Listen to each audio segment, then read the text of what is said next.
This is the Bigger Pockets podcast show 372. You're listening to Bigger Pockets Radio, simplifying real estate for investors large and small. If you're here looking to learn about real estate investing without all the hype, you're in the right place. Stay tuned and be sure to join the millions of others who have benefited from BiggerPockets.com, your home for real estate investing online. Hey, what's going on, everyone? This is Brandon, host of the Bigger Pockets podcast, here in the Sea Shed with my friend David Green. David Green's not actually here, but you know, whatever. You're in the he shed of Northern California. What's up, buddy? I wouldn't mind being in Hawaii. I think I'll be out there in a couple of weeks, right? I think you are coming out here in a few weeks. I've got a lot of fun stuff planned. In fact, we're going to do some maybe live podcast recordings, or at least like in-person ones. I got a couple things to do there. I'm pretty pumped and excited about some videos. I think last time I was there, you jumped in the pool with your clothes on, right? I think I did. That was fun. Again. We might put a link to that in the show notes at BiggerPockets.com/show 372. Just watch the last 10 seconds of that video. Anyway, dude, today's show, we just got done recording with Erin Helle, and Erin brought so much value. It's going to blow your guys' mind. Erin is a former military. Well, her husband's in the military right now. She was military, mom of two, who is just crushing it in the world of long distance real estate investing right now. Tons of good tips in there, tons of great suggestions and ideas for managing contractors and dealing with KPIs, which she talks more about. We'll talk about that later, key performance indicators, but such value there. So before we get to the show, though, I do want to get to today's quick tip. All right, today's quick tip. So here's the deal. We talk about these things called KPIs, which are basically things you can do on a daily basis and you should be tracking. And every business in the world should have KPIs. Real estate's no exception. So we spend a good amount of time today talking about that. And that alone may just change your business forever. So here's the quick tip I have for you. Starting today, I want you to start tracking one KPI. I don't even care what it is. It could be deals analyzed, offers made, podcasts listened to, but get a piece of paper out and start tracking it, or a whiteboard. Track that KPI, make sure you're doing it, and report back. Let us know what it does to your business. And if you would like an easier way to track that stuff, we actually have a journal at Bigger Pockets called the Intention Journal here. And it's all about tracking your progress on different KPIs. So if that's something you're interested in, you could always pick up a copy of the Intention Journal at Bigger Pockets and use the code Erin, E-R-I-N. That's our guest today. Use code Erin to get 10% off that Intention Journal. You also get access to a mastermind group when you buy that. So anyway, there you go. That's your quick tips for today. And finally, I think it's time to get into today's show. Anything you want to say before we get into it, David? I had a really good time at the SF-based summit. I just got done doing that this weekend. Jay Martin put it together. So Brian Burke was there. Ryan Murdoch was there. I got to hang out with him. Yeah, there was. Yeah, he actually spoke in front of people for the first time. He's never done that before. Less awkwardly than you would have thought. I actually watched Ryan for quite some time, and I thought he did a pretty good job. That's awesome. Nice job, Ryan Murdoch. Way to represent Open Door Capital and the mobile home park world. Somebody there called me the closer, and I was standing next to him, and I was like, "Yeah, this is the closer and the mercenary. We sound like villains in an X-Men movie or something like that." That's exactly what that sounds like. All right. Well, that's very cool. Yeah. Shout out to Jay Barton. Thanks, buddy, for putting on that conference. Wish I could have been there this year. Couldn't leave the wife, but next year. And with that, let's get to today's show. Let's do it. Helle. Erin, welcome to the Bigger Pockets podcast. It is great to have you here today. Thank you. I'm so excited to be here. Yeah, cool. All right. Well, let's get into this thing. Who are you? How did you get into real estate? Why real estate? What did you do before real estate? Let's go through your story. Yeah. So I'm Erin, like you said. I am currently living in Monterey, California, military spouse. I've got two little girls, a 1-year-old and a almost 4-year-old. My husband's active duty Army. And I really think that real estate is something that I had in the back of my mind since probably even high school. I think from a young age, I always believed in sort of the concept of financial freedom, even though I didn't necessarily have the same definition of what that is then as I do now. But I always kind of wanted to be financially independent. When I went to college, I wanted to have no strings. I didn't want to rely on anybody. I didn't want to take out any loans. So I was looking for somewhere that I could get a full ride. And I started being recruited as a swimmer when I was a sophomore in high school to go to West Point. And at first I was like, absolutely not going there. No way, going to a military school. And then 2 years later, I took a tour of the campus and just knew it was where I was meant to be. And it just happened to be a place where I could really kickstart, my future in terms of a great education, guaranteed job after I graduated, and then never having to rely on anybody. I didn't have to rely on my parents for money. I didn't have to take out any loans. College was paid for. Then I got a job afterward. You go to school for 4 years, and then you are required to serve for 5 years on active duty. So I did that and then some. I served 8 years on active duty and met my husband when I was at West Point. We got married a couple years after we graduated. So we were doing the dual military thing, living the good life. We thought, we were doing it right. We, a dual income. We thought we had a bunch of assets. We didn't have any debt besides the house that we owned.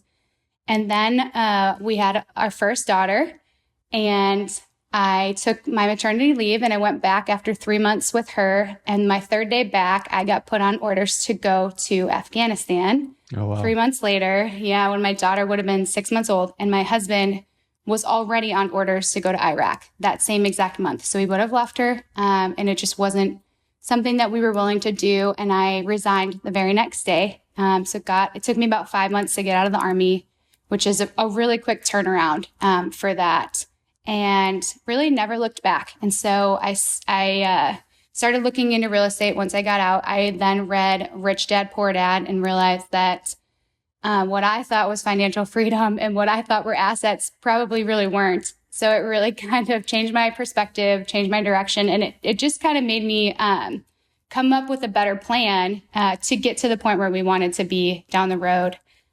So I started analyzing. It took me a while to get into my first property. Probably took me about 8 months of really looking and really diving in, taking the plunge. And from there, I was totally hooked. So fast forward a little bit, I was serving in the Army Reserve at this point, and I had plans to just kind of keep growing my portfolio. And I found out that I had a heart condition. And the second the Army found out, they kicked me out. Even though at that point I had been serving for 14 years, including my time at West Point, they just said, see you later. That really kind of changed the trajectory of my my plans, really. I was wanting to make as much money as I possibly could. I had the goal of making 7 figures, each year. Being faced with my mortality, I guess, made me really change the way that I wanted to do things. And instead of trying to make a bunch of money, it was more about building my legacy and creating something that I could be proud of and something that I could hand down to my daughters. Wow. Yeah. It's interesting because, if you think about it, everybody, right? Like that's the thing about life is nobody gets out alive, right? Like we're all there, but most of us don't have to go through that scenario of where, hey, there's something wrong. Like there's something that could end this at any point. So now I've got to change my perspective. And for you, that was a heart condition. Wow. I guess I'm curious of when you say legacy, what do you mean by that term? Different people have different terms for that, but what does that mean? Then we'll get into the nitty gritty of real estate, but I'm curious of how do you define that? I guess for me, it's just something that lives on, after I do. And it's something that I think for me, all that matters is what my daughters think and what my family thinks. And I just want them to know that, to sort of see the value of hard work and see that you get into something, you get out of something, what you put into it. And if you're willing to work hard, then you can make something awesome. And that's just what matters to me, that they see me building it and that they see, the results of it and how it plays out for them down the road. For example, I can't get life insurance. So this is my life insurance, and we just recently, got a Disney timeshare. We're Disney Vacation Club members. And that's like my life insurance. I want my daughters to be able to go see Mickey Mouse a couple times a year, whether I'm here or not. One thing that I noticed as you were talking, well, first off, this reminds me a lot about, Brandon, remember AJ Osborne's story? Yeah. There's some similarities to that. Like, this is what I was doing. This event happened. It changed the trajectory of my life. And now I have a better life because of it. So I think that's very cool.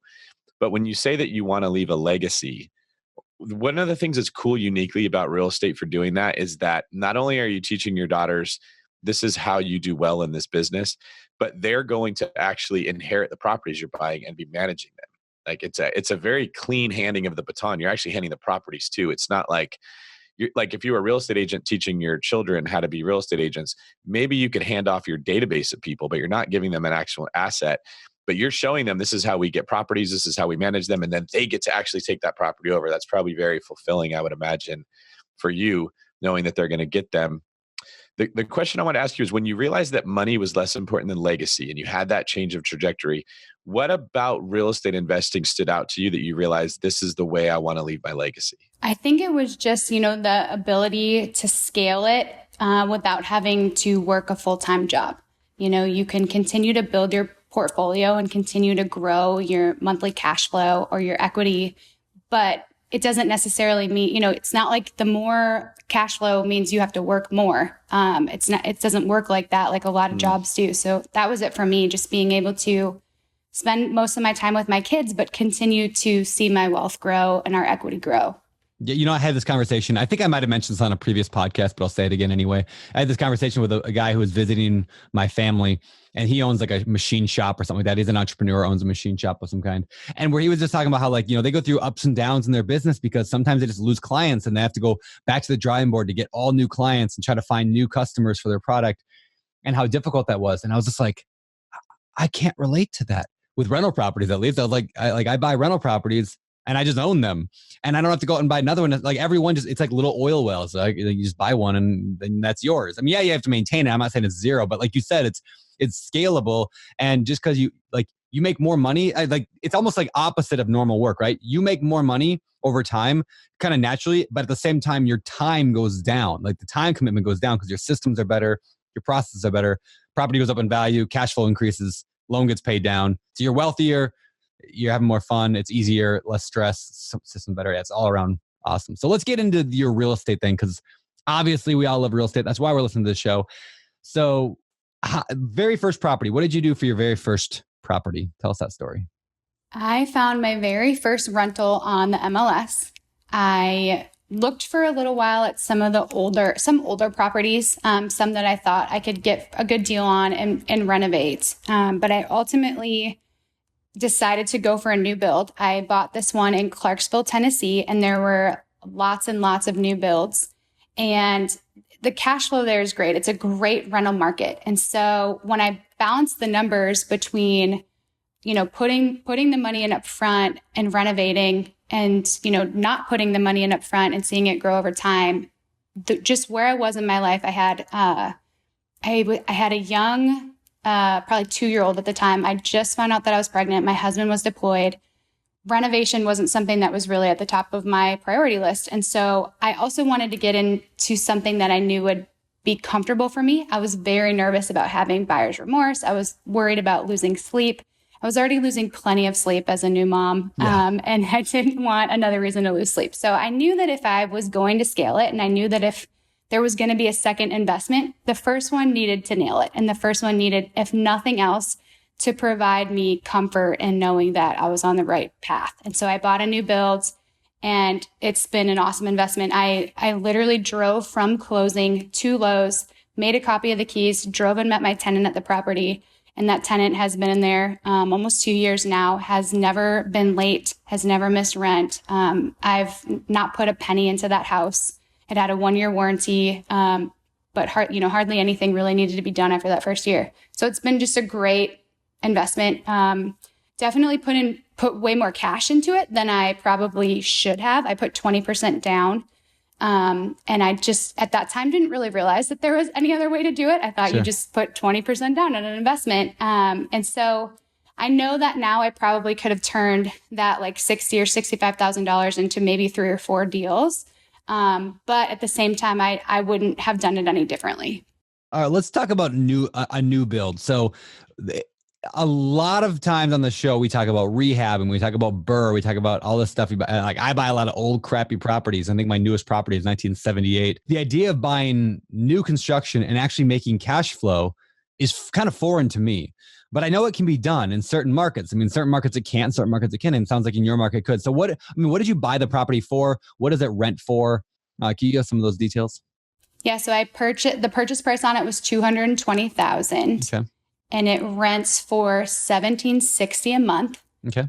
The mortgage payment, I think, is $1,130. I'm paying 7% in management because that particular management company has 12 doors of mine. So I'm at 7% there. Taxes are low in that area. And it's like $55 a month, I want to say. Insurance is $45 a month. So it cash flows just under $300 a month. And like I said, every single penny of that has just gone into that reserve fund for that property. Yeah. That's so cool. And this is why, like, it's so important not to take somebody's, like, even my own advice or David's advice here. When somebody says, like, I was on a webinar a couple of weeks ago and I said, like, somebody mentioned something about Chicago or Illinois. And I said, yeah, that's why I don't buy in Illinois.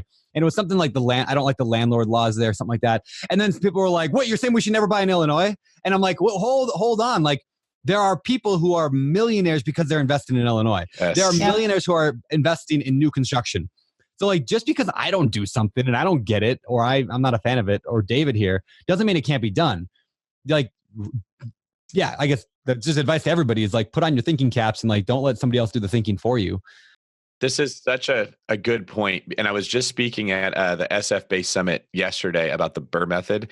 And I prefaced it by telling everyone, listen, I'm going to tell you guys how I invest in real estate. This is what I do, and this is why. But you can't take what I'm saying and say, I now have the step-by-step formula for exactly what to do, because if I do what David does, I can't go wrong.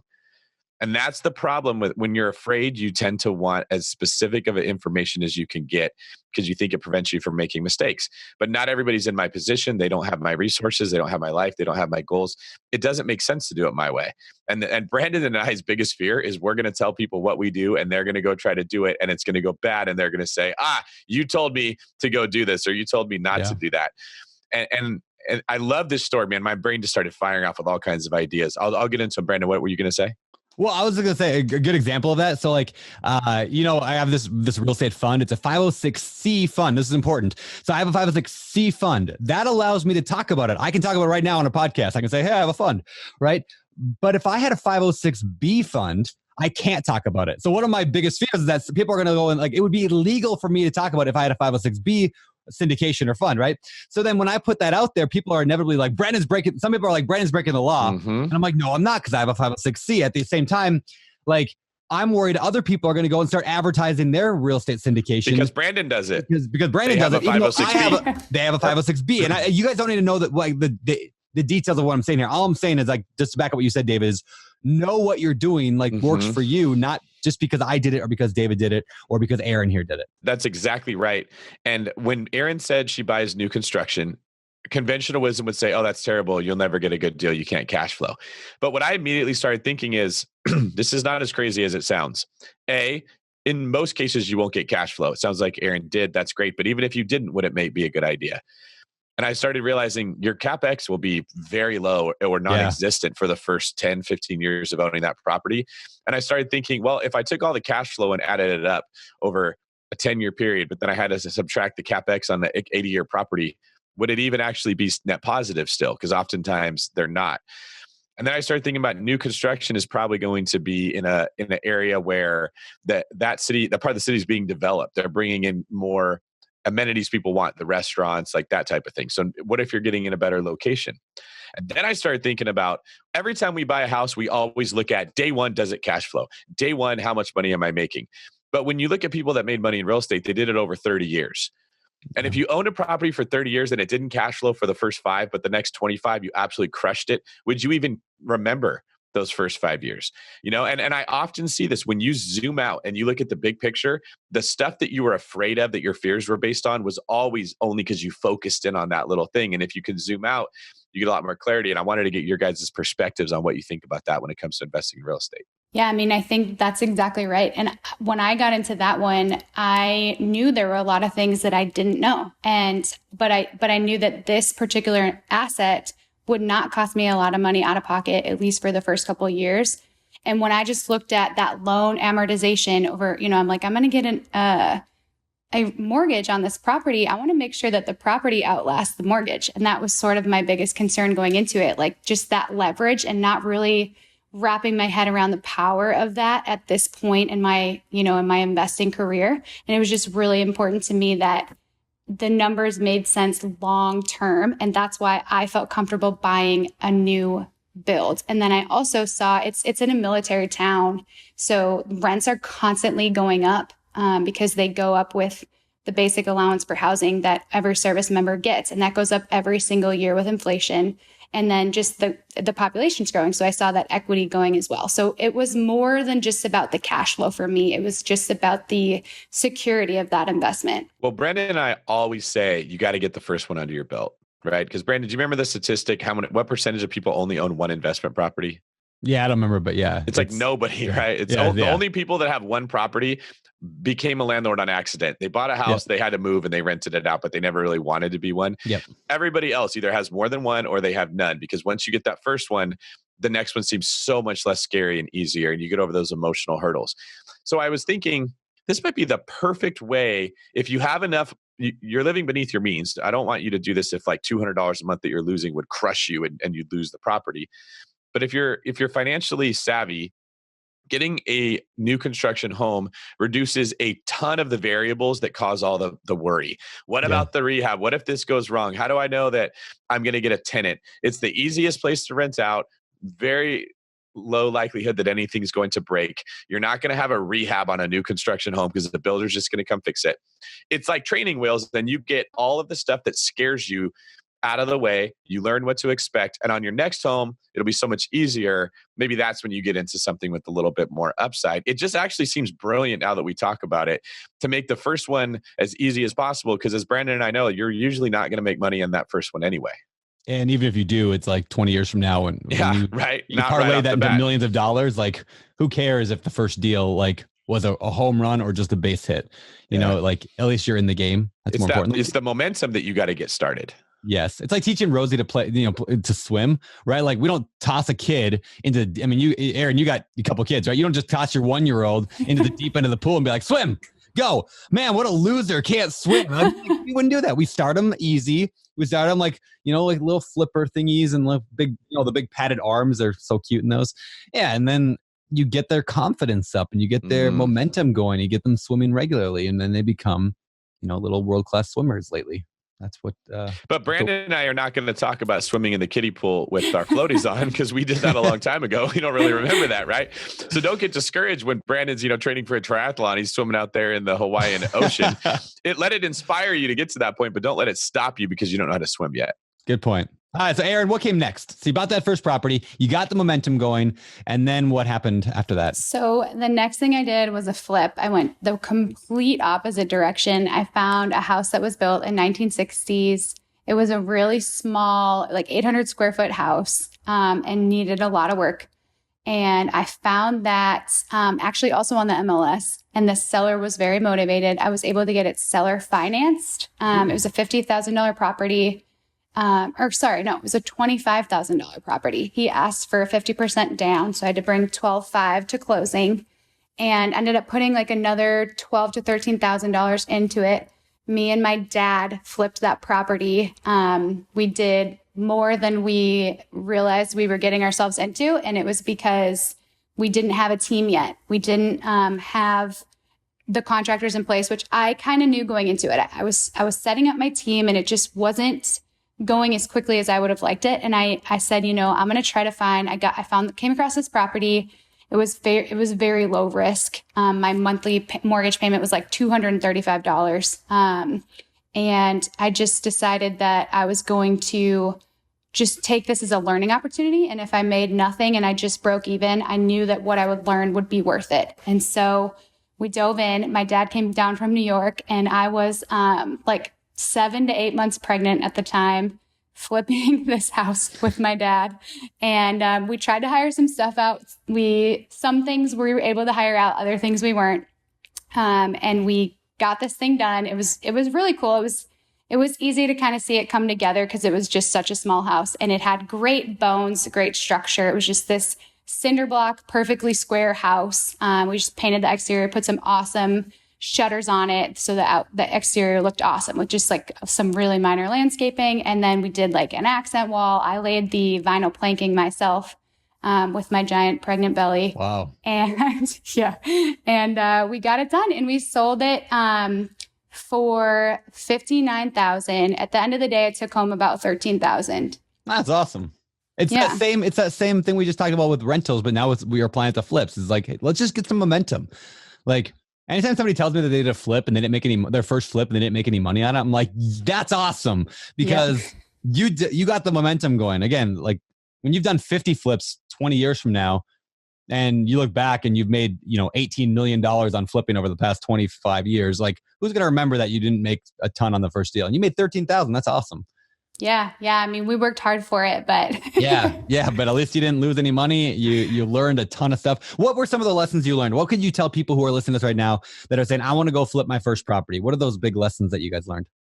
So definitely the biggest thing we learned was just how much things cost. We were able to really learn how much materials cost and how much labor cost. And I remember my paint budget was like $4,000 for the inside and outside. And I brought a painter out there and he just laughed at me. It's like, yeah, there's no way. So we ended up having to do some of the painting ourselves. But I think, learning how much things cost, learning what comes first, when you can do things in what order.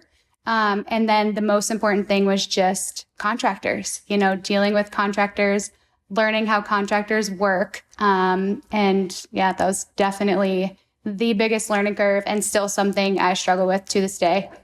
Yeah, it's tough. I mean, contractors, I say this often, it's probably the number one hardest thing of all real estate investing is contractors.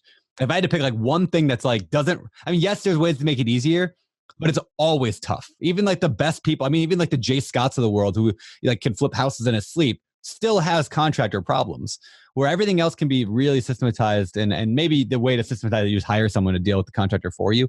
But I don't know. Contractors always suck, I feel like. But this is every business has that thing. Like no matter what you're into, there's a piece of it that you say, oh, this is where I struggle so hard. It's so hard to make this part work. So if you go into it with the expectation that you have to learn how to manage a contractor, which probably feels like, I don't know, like supervising a group of 4-year-olds that are just crazy all over the place. It's never going to be easy to do that, but you're going to have to do it to make money in real estate. You won't mind it. This reminds me of that conversation. We had a conversation before we started recording today. David brought up, like everybody wants like this push button solution to everything. Of like, it just makes it so easy. And sometimes it works, right? Like there are things like, for example, I love the BiggerPockets calculators. They help you analyze deals quicker and keep you organized and accurate.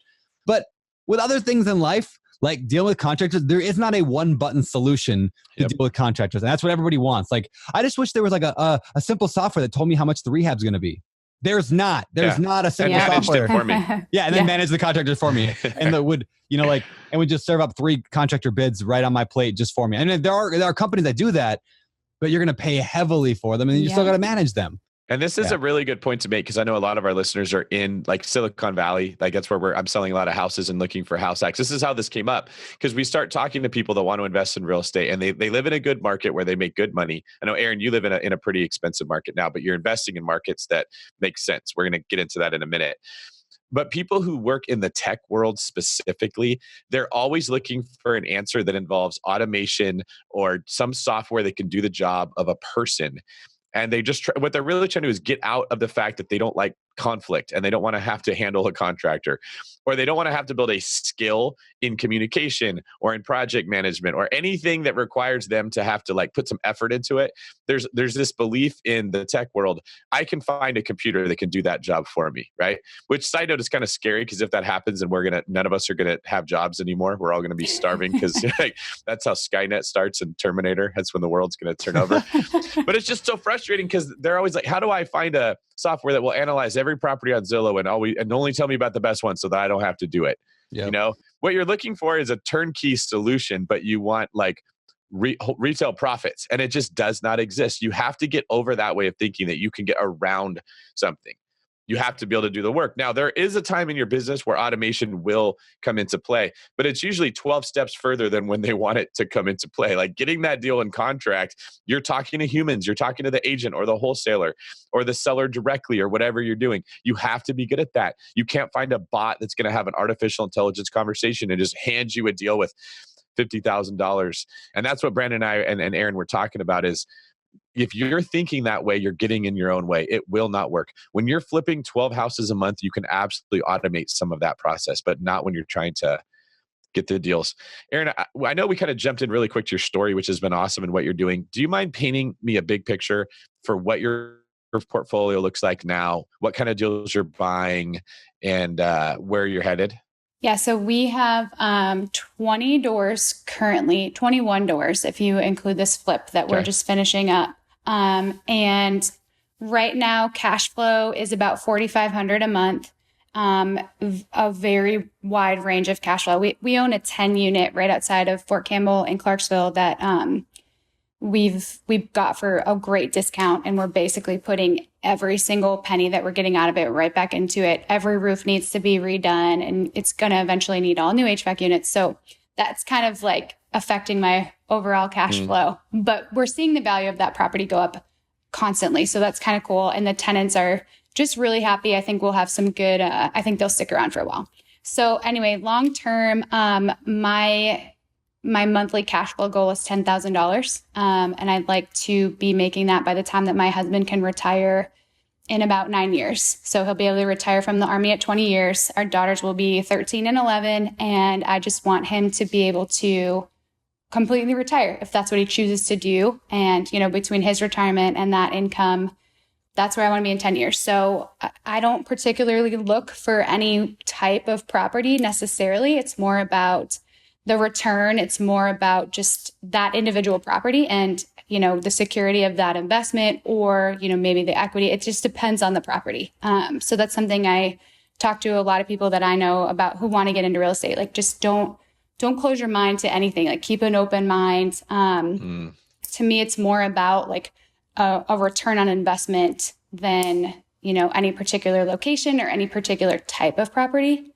That being said, now that we own a couple multifamilies, we'll probably focus on those over the single family homes, just because they just seem easier to manage. So, yeah. So you're doing this long distance. Did my long distance book support what you were doing? Did it refute it? How did that go when you read it? Yeah, so it definitely supported it. I think that I've read that book long before it became long distance, but it became something that helped me sort of build my systems, because I knew as a military wife, we go where the Army sends us. So even though I happen to be located in an area that was great to invest and then also close to Nashville where I could flip, I knew we weren't going to be there forever.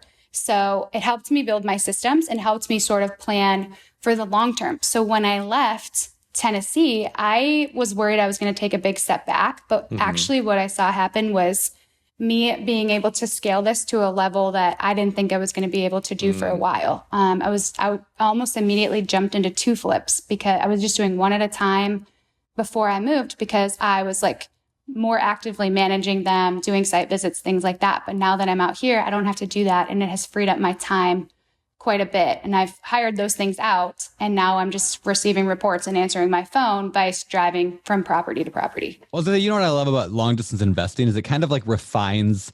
It's like, you know, like if you have like dirty gold, like gold that's like covered with a bunch of crap, the way that they clean it, they like put it into a fire really, really hot, and it like refines the gold. Like long distance investing, like refines your investing. It pulls out, it shows you very quickly where all your holes are, where your systems are falling through, where they're not working. And then you just have nothing but like your pure business either working or not working. And that's what I like about it. And for me, like when my first like out of state investment, like I had a lot of problems with it, a lot of holes. I probably should have taken some more of David's advice, because like there was like a ton of holes, but like over time I improved a lot of those holes, and today like it's a whole lot better. And now the business you have in Hawaii is benefited because your system became more pure from the refining. Yes. Right. Side note, that is such a good analogy, Brandon. The gold, like in order to get more of the impurities out of the gold, you have to turn the fire up hotter. So when life is really turning up on you and you're being pressured and stressed and you're frustrated all the time, that's how gold gets made more pure. You don't get that if you don't get the fire. But yeah, that's a really good question. Now, Erin, what you did was you took your local team from Nashville and then you moved to California and you already had the pieces in place. And now you basically just have to like keep stoking that fire to keep it going, right? Can you tell us a little bit about what the systems that you have in place that save you the most time or get you the most deals are? So I think just the systems in general, I have like I have daily KPIs, key performance indicators. So things that I do every single day. And I kind of learned that I need to put things in certain time frames. I was kind of like pinging back and forth all day until I realized how much time I was wasting not focusing on any one thing. So I have my KPIs and I do those the first thing in the morning. Can you give an example of what those would be? Like, what do you mean by KPIs? So when I'm actively looking for an investment, I'm analyzing 10 properties a day. And sometimes I'm to the point now where I can pretty much throw a property away in 2 minutes. Yep. You don't really even have to run the numbers until you kind of get an idea. And then you can spend maybe 10 minutes on a property before you can throw it away. So I can realistically analyze 10 properties in less than 30 minutes. And then sometimes I'll be lucky to find 2 that I would be willing to pursue. And sometimes it's none and sometimes it's 4. But overall, my experience has been like 10% of properties are worth even looking into further. So that's where 10 came in. So hopefully every day I'll have 1. And that was kind of my number in the beginning, but I've spent a lot of time networking. So I've got a bunch of I'm a real estate agent too. So I've got a bunch of different agents that bring me properties that are on the MLS, off-market properties. I know a bunch of different wholesalers. We're working in the San Antonio market now. So we've got wholesalers there. We've got a bunch of wholesalers in Nashville, wholesalers in Clarksville. So I'm not having to look for properties anymore. If anything, I'm not even able to look at a lot of the ones that come my way. So that's something that when I was first looking for my first flip, I was like, how do people find these properties? It's impossible. And even finding 10 a day to analyze was difficult. Yeah. And now I have the opposite problem. And that's what I tell people all the time. Like, there are plenty of deals to go around. So don't worry about the deals. You know what's so good about this? I mean, there's so much good about this, but a couple things. KPIs, so vital in every business. Most real estate investors have never heard that term before. And so, I mean, there's some really good books on it. Like 4 Disciplines of Execution talks a lot about this, or Measure What Matters. I think it's what it's called, by John Doerr. Is that right? Anyway, really good books on KPIs. But this idea of like, just what are your lead measures? What are those things you're going to do consistently? Like, how many times have you, like David, like I know this happens to you all the time, just like it happens to me. You have an investor who says, I can't find any deals. Erin, this probably happens to you too. Can't find any deals. And I always ask them, okay, how many offers did you make this week? And the answer is always none. And then, okay, well, if you didn't offer any, how many did you analyze this week? The answer is almost always none. Maybe it's 1. Okay, well, if you don't, and usually it's because, I didn't have any deals to analyze. Okay, well, how many direct mail letters did you send out? How many agents did you talk to this week? Like, everything can be taken back to a KPI that we have control over.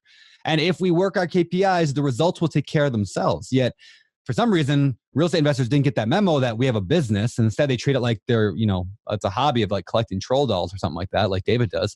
And like at the end of the day, David doesn't collect troll dolls, but like at the end of the day, like, this is a business. Treat it like a business. So Erin, I love that you're saying this. Are there any other KPIs you want like anything else? I mean, that you want to throw at people? I think just something, actually, I think I learned this from your Instagram graphics that you put up, is your KPIs just have to be controlled by you. You can't say every day this week I need to get an accepted offer, because you don't have any control over that. That's a lag indicator. Yep. Yeah. So you need to say every day I'm going to make 3 offers, whether they get accepted or not. Yeah. So I think that's the biggest thing. And those have to line up with where you're trying to go. And you have to define that. You have to take the time to figure out what your long-term plan is, then backwards plan from there, figure out your short-term plan. And then your KPIs need to be directly in alignment with that. Otherwise, you're not moving in any particular direction. Yeah. When people grasp that, success just happens. It happens so much faster. And Brandon and I have done this enough times that it doesn't really seem complicated to us. We almost get frustrated when people give these excuses because they're so close to an answer. So let's say somebody wants to buy an investment property, like they live where you live, Erin, and there's nothing that cash flows. Okay, can you house hack? That's a good point. I'm spending $5,000 a month in rent. I'm getting nothing for it. Okay, let's take house hacking. Then you look at house hack deals. Oh, what do you mean? I have to do like a rehab? I don't really know how that works. So let me just go look for a deal that's already rehabbed. Well, they don't exist. There is none of those. So you're just going to complain and wait until another terrible recession, and then you're going to buy real estate. Okay. What if you just said, what if I learn more about construction so that I feel more comfortable? Well, how would I do that? Well, what if I start getting contractors to walk a property with me and just paying them $100 for their time or something, and learning, what do you do? How does it work? What should I look for? You start learning things like, oh, we have to have existing plumbing to save a lot of money so we can jack into where it's already there, or electrical. And what happens is your confidence starts to go up, and then taking action doesn't seem so scary. And then the next thing you know, you're not saying there's no deals out there. You're like, oh, there's like 25 deals that would work. Which is the best one? And you're in the driver's seat and you're confident. But when we say to people, how many contractors did you talk to and walk deals with? It's none. None. It's the same thing that Brandon was saying, it's not that hard to walk yourself all the way back to what you would need to do to be successful. If you ask the question Brandon's always saying people need to ask, it's not, I can't do it. It's, what would it take for me to do it? And then answers start popping up and success starts to happen. Yeah, absolutely. Yeah. Moral of the story, follow Brandon's Instagram page and you'll Yes, you too you will learn a lot. can learn a lot. We'll learn a lot. Actually, true story. So last week my team was in town, my Open Door Capital team, which is my mobile home park fund team. And there was like 7 of us, I think 6 or 7 of us, sitting at this coffee shop out here in Maui. And we spent 4 hours going through every single one of our KPIs and lead measures. And we established them for everyone. So for example, like one of my lead measures, because I'm partially in charge of raising money. So one of my lead measures is to personally contact, whether it's through a letter, phone call, text, whatever, each and every one of my investors that have already invested with me, like every quarter. Let's just reach out to them, because I know that's going to pay off, whether or not it pays off in them finding future deals or them telling their friends, or just because thank you for being awesome and being part of my fund. I'm going to do that every week. That's a KPI. David, I love that you brought up the KPI of like education, because sometimes that is the KPI is education. I don't know something, I'm going to educate myself. Walker, who's on my team, like his thing is 25 offers. He's our like basically the guy trying to find deals. He's our acquisitions guy and analysis. So he's going to make 25 LOIs this quarter. So anyway, what happened was we got done with that meeting, and there was so much energy and fire in this company. Like everyone was just like, duh, like everyone was aligned and we knew where we were going. And like, you don't have to be buying 100-unit apartment complexes or mobile home parks to be able to do this with your team. If you're looking for your very first deal, sit down with your spouse and say, what are those lead measures we need to accomplish? And then go do it. So let's say that you're in Walker's role and you say, I don't know how I would write 25 offers. Yeah. I don't know how to find the deals, or I don't have an agent. Okay, then what's your KPI for meeting agents? Yeah. What's your KPI for finding the market you want to be in? Like there's something that you need to get there. And then you say, okay, I need to find an agent. Well, I don't know what I should ask for an agent. What's your KPI for finding who do you need to talk to that's doing this that will tell you? In fact, actually, and we're going to go back to you in a second, Erin. Sorry, we're just totally hijacking your show here. But Ryan Murdoch, who's like basically our he runs the operations, like VP of operations. He was like, well, we were talking about, I don't really know what his KPI would be, because he's kind of just in charge of everything. Is his KPI just like the business? Like whatever. And finally, we came up with this idea, and I don't know if you'd want me sharing this, but I'll share it anyway. Is every week he's going to reach out to, I think it's 1, maybe it's 2 people that are bigger investors than us. And he's going to have a conversation on the phone with them. And I thought, what a tremendous, like when we came up with that, everyone at the table was like, oh, that's a cool KPI, because he's really running so much of it. So he needs to associate, the KPI he has is associate with other people who are running it, who are running big, teams of people. And now all of a sudden he's out there. So maybe your KPI is go to coffee with somebody once a week. Yeah. Like, even if you're brand new. Come up with 5 ideas someone else is doing in their business that you're not doing in yours that would make it better. How many calls do you have to make to get that? Yeah, that empowers you. It puts you in the driver's seat where you can actually go do something. When you sit back and say it's not happening, it's very hard to be confident, because you're always in a position where you're getting punched in the face over and over. And how many times can I get punched before I quit? That's not a fun way to run a business. Yeah, so true. All right, Erin. So you have 21 units now, which is awesome. You've got these KPIs. You're investing out of state now because you're in California, right? Yep. Yeah, so you're in California, which is awesome. You're still finding deals. I mean, like, what are your network of agents? You said you have wholesalers. Anything else you're doing to find deals today? I just, when I'm just kind of sitting around, I have time. I just get on Google, or I just get on Craigslist, Facebook Marketplace, Zillow, Redfin. I just look just to kind of see what's going on. And every once in a while, you might find a motivated seller and get a conversation going. I like to especially pursue deals where I can communicate directly with the seller. That's my favorite way to do stuff. So if I can connect with someone directly, that's an opportunity that I will almost always take advantage of, even if the numbers maybe don't make sense from, what they're asking. At least if I can start a conversation with them and get to what they're looking for and show them, what I'm looking at, then sometimes we can come to something that works out for both of us. So cool. Hey, Erin, what was your greatest day of your investing? Like what memory would just puts a big smile on your face? If you look back at the last few years of you doing this, what day was just like, oh yeah, that was a good day? Probably when we finished that first flip. We learned so much. I was really proud of it, but also I was like, I'm never doing this again. So it was, so a huge learning experience, but something that I was really, truly proud of. Okay. And then next question. You said, I'm not doing that again, meaning not flipping though, because you are flipping, right? So you're not going to be actively the one doing all the work? I am not laying the vinyl planking myself. Yeah. I'm not painting the ceiling myself. That was it for me. I said, I don't care how much it's going to cost me. I need to figure out how to hire other people to do it, because there's no way that I could scale that. You can't do more than one house if you're doing the whole thing. So what is working for you in terms of flipping long distance? Because this is something I've not done. I've not flipped long distance, and you're obviously doing it. So what's working for you?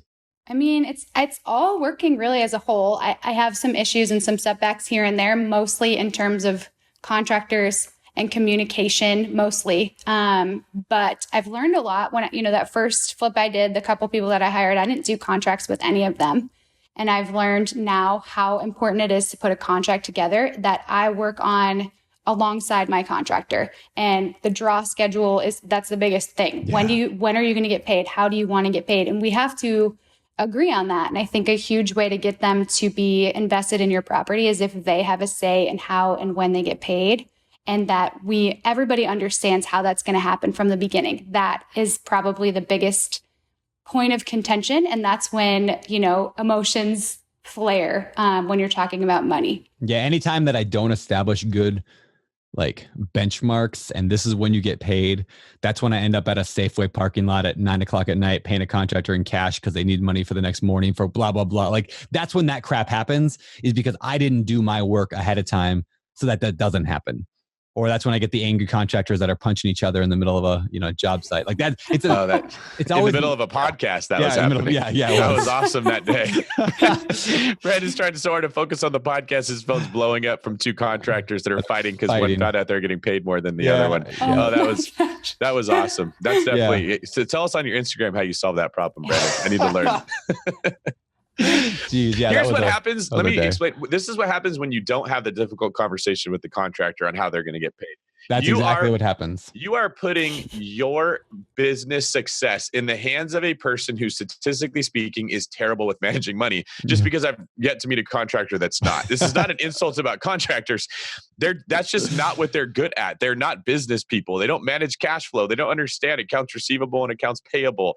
They just know, I know how to build things and fix things, and I need to get somebody to help me with it, which is usually why they hire terribly, because they're not good at doing that, So when you don't explain to them how it's going to work, you're just trusting that this person is going to be good at doing what you need them to do. And it's kind of like trusting Edward Scissorhands to play the piano on your wedding or something, right? Why would you trust that person to do that job? You have to have those conversations. You cannot look for software to help you do that and so that you can avoid it, because it's such a big part of investing. Yeah. Yes. Yeah. So what percentage of our audience knows who Edward Scissorhands is? I just wondered that.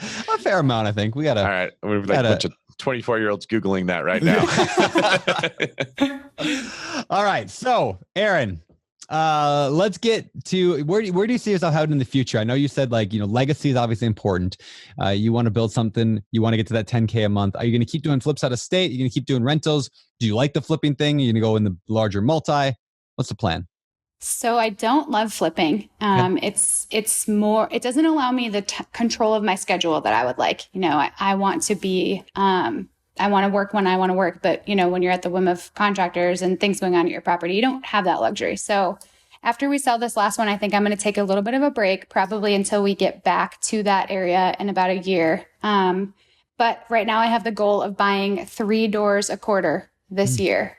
So, however that plays out, whether it's a triplex or, 3 single family homes, that's just my goal. I have a feeling that as I pursue that, something I found in real estate is that it's once you're doing your KPIs and once you're realizing how you can fund things, it's easier to scale and it's easier to buy more than you maybe planned to do just by going through the motions and doing the work. Because if you're analyzing 10 properties a day and you find one every single day, you could potentially buy 5 properties in 1 week. So that's how a funnel works. That's why I love funnels.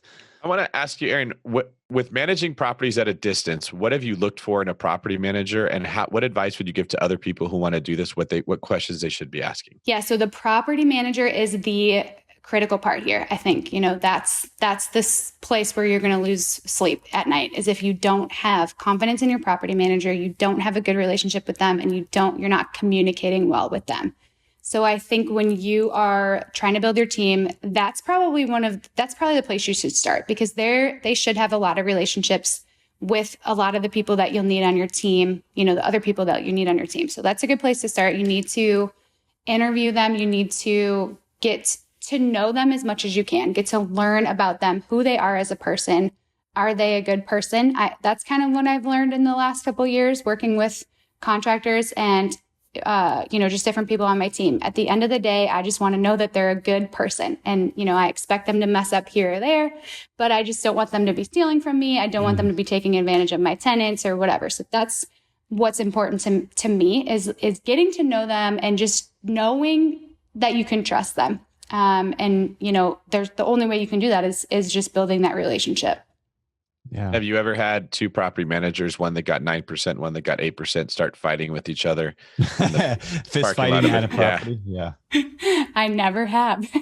Yeah. It's a good point. When it comes to the experience that they have, do you care if they're a big company, more of a smaller mom and pop? What do you look for as far as the volume that they're managing? I don't think it necessarily matters whether it's 40 doors or 400 doors. I think it matters that they have the support that they need to help you. Like, I think I've got a property manager that's a couple. They're just a couple that they probably have 60 doors now. But when we first got under contract with them, they had 40 doors, and they are very available for, all 40 of those doors. And then I've got another one who has well over 400, but she's got a huge team and she's got tons of support. And so there's never been a time where I can't get a hold of somebody when I need to. And that's what you need. You need to be getting the feedback, and you need to also be able to communicate with them when you need to, especially if you're not there. All right. Well, Erin, it's time for the Deal Deep Dive. All right, Erin, this is the part of the show where we dive deep into one particular property or investment that you've made in the past, and we see exactly how it is you pulled it off. So you got a property in mind that we can dig into? Yes, I do. All right. So first question of the Deal Deep Dive. What kind of property is it and where is it located? It is a duplex in Marion, Illinois. Oh, Illinois. Didn't I just make fun of that a little bit ago about how I don't want to buy in Illinois? That's funny. Ironically, Ryan is in Illinois right now looking at a mobile home park in Illinois. So I did the same thing with a very nice man that I met at the SF-based summit, and I was making fun of Eastern Washington. And everyone laughed but him. That's funny. Guessed where he was from. I actually love Eastern Washington. Is one of my favorite markets. Just FYI, I actually love it. But anyway, sorry. Thank you. Thank you for saying that to bail me out. All right. Yeah, there you go. For this deal, how did you find it? I found this on Facebook Marketplace. Nice. Yeah.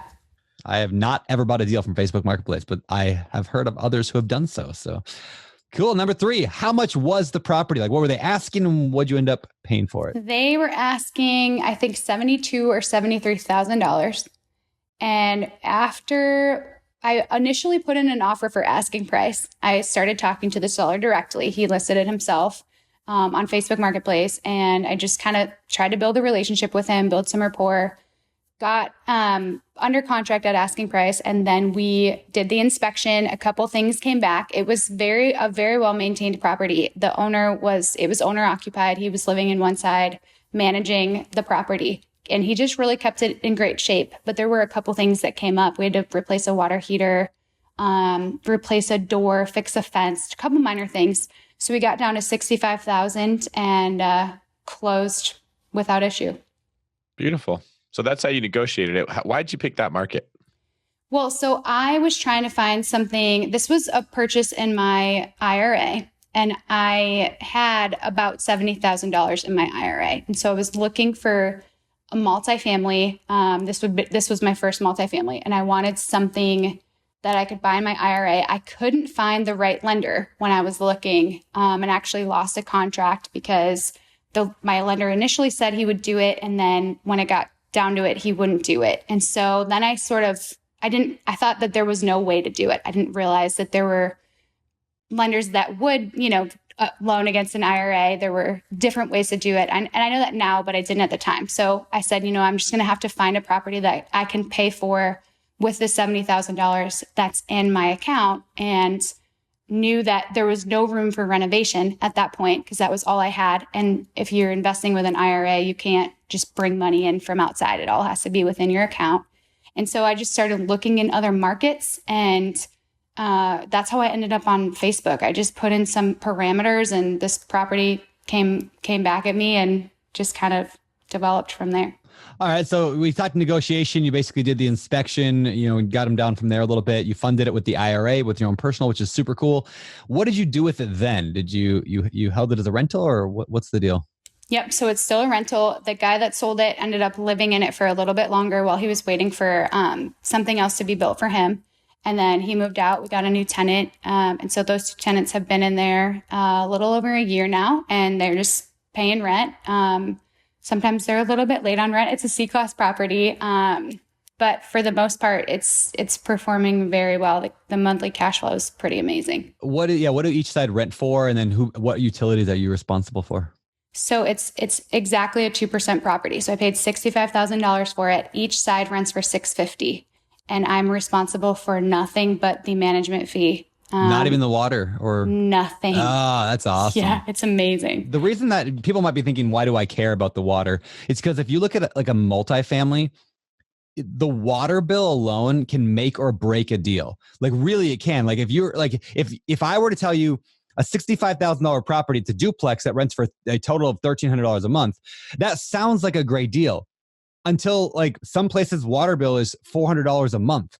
And then you have to also pay for gas, and it's up in the north cold Minnesota. And so now you're paying for heat and oil and utilities. I shouldn't say just water, but utilities are such a variable expense that really can kill an investment. So a lot of people, again, look at like things like the 1% rule, the 2% rule, which those don't take into account utilities, which is why you should never just rely on a rule of thumb to buy a property. Utilities make or break deals. So the fact that you're not paying utilities on this is at a 2% rule deal is like absurd. Absolutely. Yeah. Way. And then the other thing is don't make the mistake that I did on our 10 unit and just take the seller's word for it. When somebody, when you ask the questions about utilities, take the time to call the utility company and just confirm. I was told that on this 10 unit, different property, that the the gas and the water were metered out, and they weren't. And I didn't find that out until I owned the property for a month. And it didn't kill the deal, but it definitely changed it for sure. I was going to throw one more piece of advice out there. There are companies out there. In fact, one of them sponsored our podcast a couple of years ago, and I met with the guy out here in Maui recently. They're called True Submeter. So if you have a duplex, I'm actually going to do this on my duplex because I've been paying water in my duplex for, 15 years now since I bought my first duplex. I'm still paying water there. And but you can actually submeter the individual units. Now there are different ways of doing it, but there's a company called True Submeter. They're not a sponsor right now. I'm just giving a shout out because I like them. But you could put submeters on whether on a hot water tank. You could do it on individual, actually under the sink on the shutoff valves. There's different ways to do it. So if you can shift the responsibility of a deal on a property, shift the responsibility of utilities from the landlord to the tenant, you can take a deal that everyone else thinks is not a good deal or just a mediocre deal and turn it into a grand slam just by reallocating who is responsible for certain utilities. So just put that in your back pocket, everybody, and use that to find some good deals this year. All right. Other than not taking the seller's word for it, what other lessons did you learn from this deal? Not to give up. This type of deal is hard to come by, but you can find these type of returns, and you just have to, again, set up your KPIs, figure out what your goals are, and figure out how many properties you're going to have to look at before you can find that right one. But eventually the odds will be in your favor and you'll find what you're looking for. All right. And you're just going to hold that property long-term now in your IRA. Are you going to refinance it? Because now you've found some lenders. Is there a plan for that? I'm just curious. No, I don't think so. I'm happy with the return that we're getting on that. And that's just, it's building.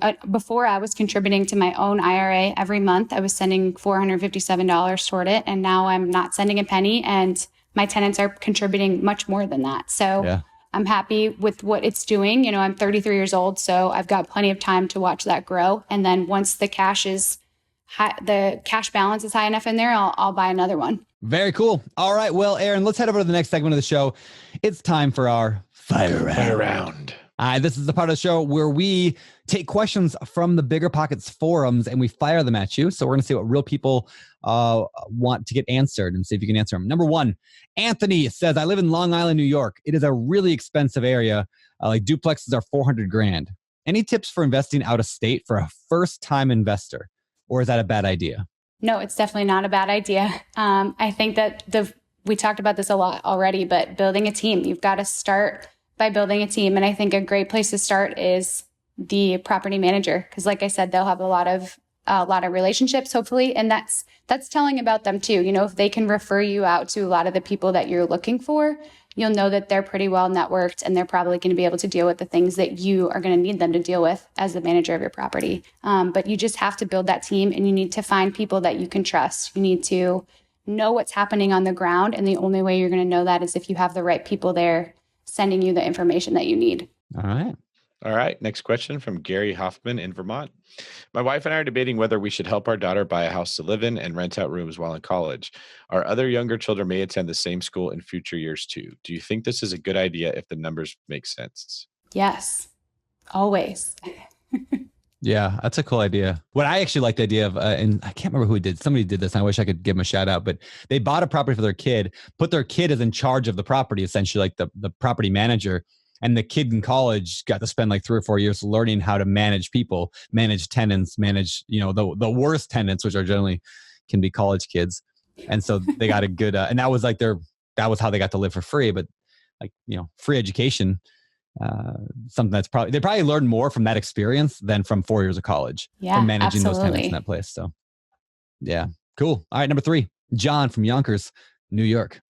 To all those investors who have become real estate agents, has it been worth it? Why or why not? I don't think that being an agent helps on the investing side. I got my license because I thought that it would help me with investing, but it didn't change anything for me. And if anything, working with retail clients has just taken time away from what I'm trying to build. So I don't see the benefit of it. I know some people might disagree, but that's just been my experience. Okay. David, what do you think? 100% agree with her. It's too expensive. It takes way too much time.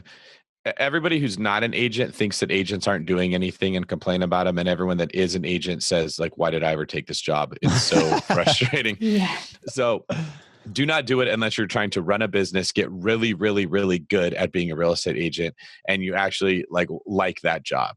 You don't need an agent. You don't need to be an agent. You're not going to find deals other people aren't finding. In fact, agents are free to you when you're a buyer. So just use the person who's already let them pay the dues and all the fees and everything that goes into it. Don't try to do it yourself. What about, I'm curious, David, because I don't know the answer to this. What about if you're flipping houses pretty heavily? Now, I don't want to make it sound like, I'm probably just going to offend both of you guys here, but it doesn't sound like it's that much work to list a property for sale as an agent. If you're going to go list your own property for sale, it sounds like not much work. So if I'm going to go and flip 10 properties a year, should I just get my license and just list my own properties because it's just as easy as clicking a couple buttons on the computer? Or is it more complicated than that? Well, if you're selling a house that's worth 100, like it could go anywhere between 100 to 110,000. I would say, yes, you can probably do that yourself. But in the market I'm working in, the job I do as an agent literally gets my clients an extra $50,000 to $80,000 probably on average when I'm negotiating those deals. And I know very quickly if the other agent is not good. And I just get everything that I can out of that person.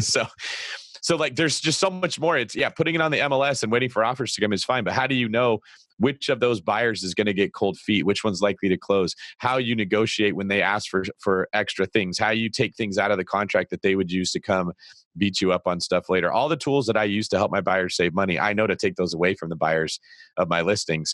And you're going to lose a lot of money as you slowly try to figure that out. And then you're going to spend all your time on the phone with the 4 offers that come in, figuring out who's the best one, who can I get to come up more, how do I anticipate a low appraisal where you're not looking for new deals or you're not managing your contractors and stuff like that. Good answer. All right. Number 4, David. For those who invest out of state, how do you verify that the work was done correctly? Oh gosh, I don't know.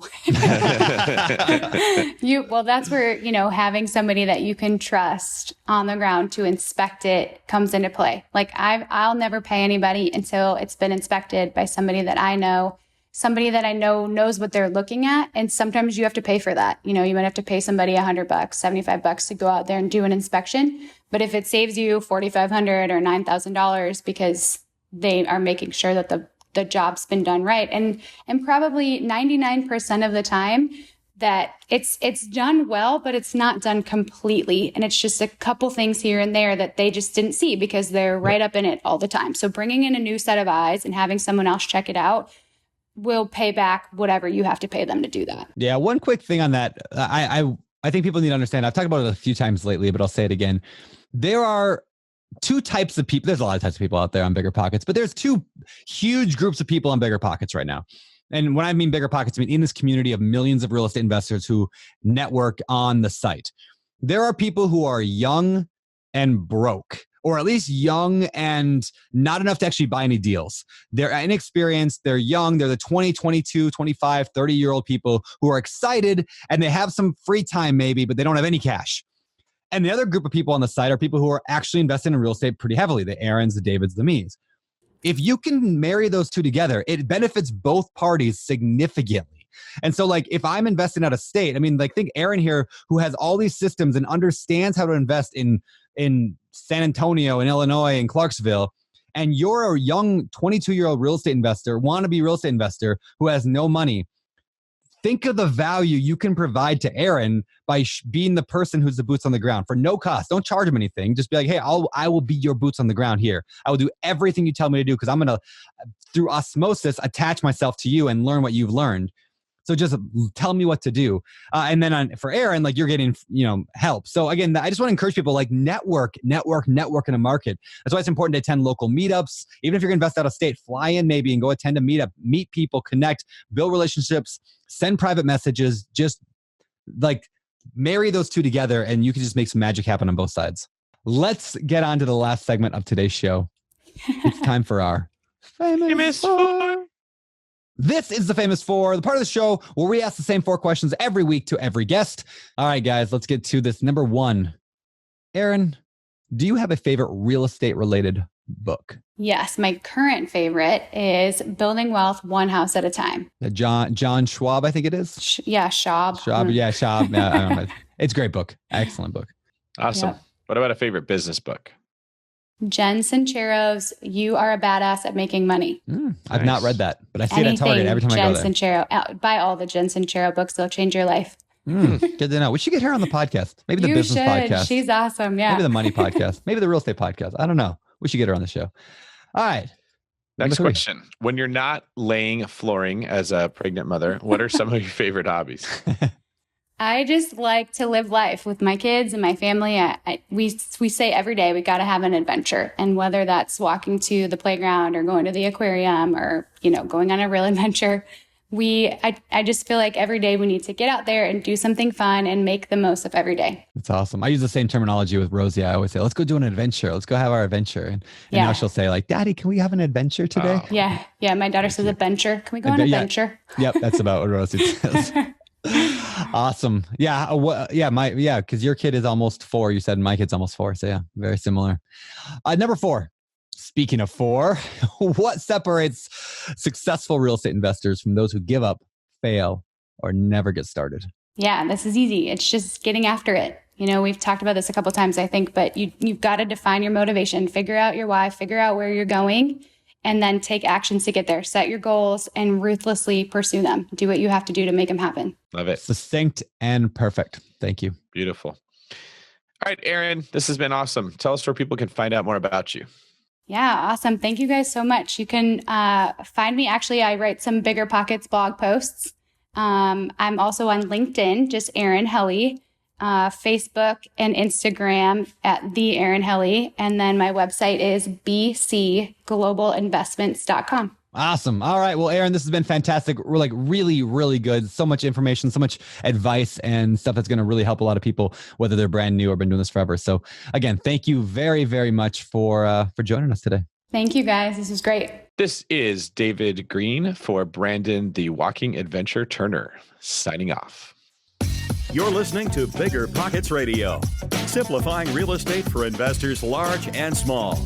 If you're here looking to learn about real estate investing without all the hype, you're in the right place.